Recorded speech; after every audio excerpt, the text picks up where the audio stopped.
Welcome back, everybody, to another deep dive. In this episode, we will deep dive into the history of oil, the second biggest energy storage commodity in history. Crazy. It really is. It's amazing to think how much we rely on this resource, Absolutely. isn't it? Yeah, the journey of oil is just fascinating. Yeah. Spanning centuries from ancient civilizations to the modern world. Yeah, I was doing a little reading before this, and I was surprised to find that oil was used in ancient times, Yeah. but not for fuel. Right. They used it for things like waterproofing and even medicine. Yeah, that's right. Ancient civilizations recognized some of oil's unique properties, but it took centuries for its potential as an energy source to be realized. So when did that happen? When did oil go from like this niche substance to this like powerhouse fuel? Well, the turning point was the mid-19th century. Okay. Before that, whale oil was the primary source for lamp fuel. Oh, wow. And as whales became increasingly scarce, the price of whale oil just skyrocketed. The world was desperate for a new, abundant energy source. So it sounds like oil was kind of waiting in the wings. Exactly. In 1859, Edwin Drake drilled the first commercial oil well in Pennsylvania. Oh, wow. And it marked the beginning of the modern oil industry and set the stage for a dramatic shift in energy production. And this is where the story gets really interesting. Yeah. I think Yeah. oil didn't just replace whale oil for lamps. Right. It went on to power a whole new era of transportation. Absolutely. Can you imagine in just 20 years, the number of automobiles in the U.S. exploded from 8,000 to 8 million? Wow. That's just mind-blowing. It's a testament to how quickly oil transformed our world. Yeah. And a key reason for this rapid adoption was oil's remarkable energy density. Okay, so break that down for me. Sure. What exactly do we mean by energy density? And why did it give oil such an edge over other things? Well, think of it this way. Energy density is the amount of energy packed into a given amount of a substance. Okay. Oil has a much higher energy density than its predecessor, coal. So you're saying that we get more bang for our buck with oil? Precisely.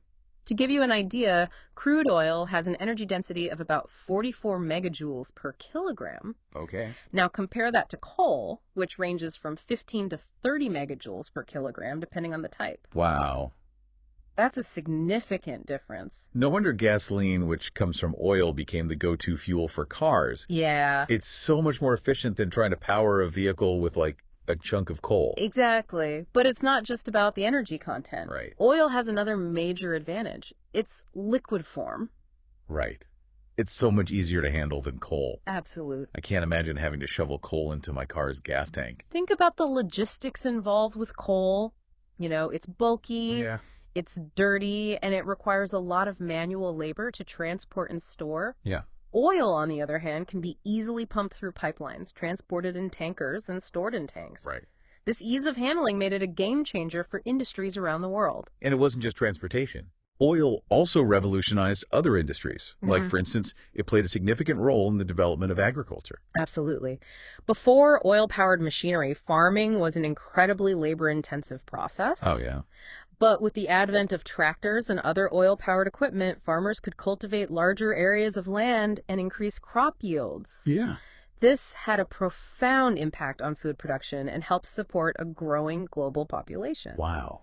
Yeah, it really did. It's really amazing to think about how oil's impacted things outside of just, lamps and cars. Absolutely. Yeah. It reshaped the world as we know it. It really did. And this shift to an oil-powered world also had profound geopolitical consequences. Oh, really? As nations became increasingly reliant on oil control over oil reserves, translated into significant economic and political power. It's like that saying, Yeah. whoever controls the oil controls the world. There's definitely some truth to that. We saw this play out dramatically in the 20th century, Yeah. especially with the formation of OPEC in 1960. OPEC. Remind me what that is again? OPEC stands for the Organization of the Petroleum Exporting Countries. Right. It's a cartel of oil-producing nations that came together to coordinate oil production and influence global oil prices. Their formation marked a turning point in the history of oil, signifying the growing power of oil-producing nations on the world stage. Wow, that's really interesting.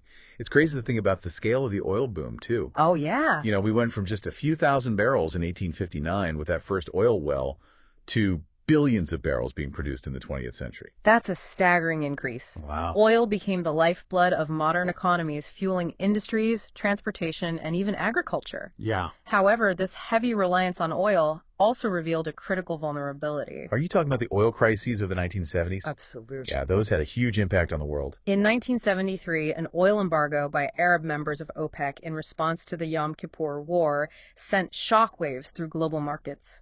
Oil prices quadrupled, leading to widespread shortages, economic recessions, and a profound sense of uncertainty. I can only imagine the chaos. It was a wake-up call for many countries. They realized just how dependent they had become on a steady flow of oil from a handful of nations. Right. This vulnerability prompted many countries to start thinking seriously about energy security and the need to diversify their energy sources. So what steps did countries take to mitigate this risk? Well, one major response was the establishment of strategic petroleum reserves. Okay. These are massive stockpiles of oil that governments maintain to cushion the blow of any future supply disruptions or price spikes. It's a way of ensuring some level of energy independence and national security in a world heavily reliant on oil. It's kind of like having a rainy day fund for oil. Exactly. The oil crises of the 1970s highlighted the importance of having some insurance against the volatility of the global oil market. They also spurred investments in research and development of alternative energy sources, although those efforts were still in their early stages at that time. So it seems like looking back that the oil crises were a turning point in how we view energy. They definitely brought the risks associated with oil dependence into sharp focus. While oil continued to dominate the energy landscape for decades to come, the seeds of change were planted during this turbulent period. The search for more sustainable and secure energy sources gained momentum, setting the stage for the energy landscape we see evolving today. So it seems like while oil's story is far from over, it's clear that its dominance has shaped the world in some profound ways. For sure. From powering our industries to influencing global politics, oil has left an undeniable mark on human history. And its legacy continues to influence how we think about energy security and the future of our planet. Yeah, it really is amazing to think how one substance like oil has had such a massive impact on human civilization. Absolutely. It really makes you wonder what the future holds for energy. It certainly does. While oil remains a vital part of the global energy mix, there's no doubt that we're at a crossroads. Concerns about climate change, geopolitical instability, and the finite nature of fossil fuels are driving a global shift towards more sustainable energy sources. Yeah, we hear a lot about renewable energy these days. For sure. Solar, wind, hydropower. Do you think these sources have the potential to truly replace oil? Well, that's the big question, isn't it? Yeah. The transition to renewable energy is already underway, and it's gaining momentum. Okay. But it's important to remember that oil's dominance wasn't built overnight. Right. It took decades of infrastructure development, technological advancements, and economic integration for oil to become so deeply embedded in our world. So you're saying that we shouldn't expect renewable energy to take over completely anytime soon? Exactly. It's a complex transition that will take time. Yeah. Renewables face their own set of challenges. Intermittency, for example, is a major hurdle for solar and wind power. We need to develop better energy storage solutions to overcome the fact that the sun doesn't always shine and the wind doesn't always blow. What about those sectors where oil is still king, like aviation and heavy industry? Are there viable renewable alternatives for those? Those are tough nuts to crack. Yeah. Oil's high energy density makes it difficult to replace in applications that require a lot of power in a compact form. Right. But innovation is happening. We're seeing advancements in biofuels, hydrogen fuel cells, and even electric aviation technologies. Wow. It's still early days, but the progress is encouraging. So it sounds like the future of energy will likely involve a mix of different sources. Yeah. Both renewable and non-renewable. I think that's a realistic outlook. Okay. There's no one-size-fits-all solution. Right. The key will be finding the right balance of energy sources to meet our needs in a way that's both sustainable and economically viable. It's certainly a fascinating time to be alive, Yeah. witnessing this energy transition unfold. Absolutely. And as we navigate this transition, it's crucial to remember the lessons we've learned from oil's journey. We need to be mindful of the geopolitical implications of energy dependence, the importance of diversifying our energy sources, and the need to invest in innovation to develop cleaner and more sustainable solutions.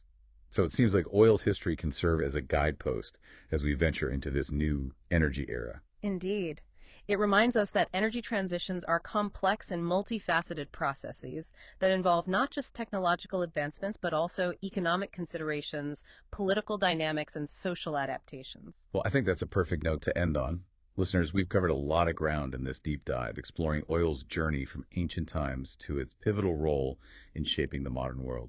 We've seen how oil's remarkable energy density and ease of handling propelled it to dominance, and we've discussed the challenges and opportunities that lie ahead as we transition towards a more sustainable energy future. I hope you found this exploration as insightful as I did. As we move forward, let's keep in mind the lessons learned from oil's remarkable history, embracing innovation and collaboration as we strive to create a brighter and more sustainable energy future for all. Thanks for joining us on this deep dive, and until next time, keep exploring. This podcast is conceived and produced by Energy Intelligence. We make India's best power station. Only power station that is super portable and has uninterrupted power supply for applications like Geo Air Fiber, Mac Mini, and other medical applications.